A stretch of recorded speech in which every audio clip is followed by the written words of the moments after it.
The EURUSD continued pushing higher but still traded below the 2-month high of 1.08 level. The weaker US dollar became supportive to EURUSD bulls as the softer CPI in October indicates that the rate hike cycle is going to an end. The buying pressure in the EURUSD price is potent from the weekly chart, as the current candle indicates a buyer's defeat at the 100-week simple moving average.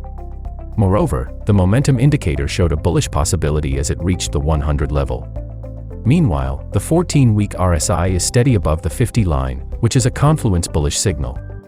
According to the daily chart, the price trades comfortably above the 100-day SMA, while the 20-day EMA shows an upward slope.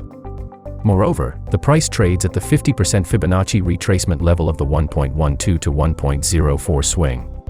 Based on the daily outlook, an upward continuation might find resistance at the 1.10 psychological level. However, a bullish daily candle above this level could indicate a trend continuation towards the 1.11 support. On the bearish side, a correction and a bearish daily candle below the 20-day EMA could be a short opportunity, targeting the 1.0170 level.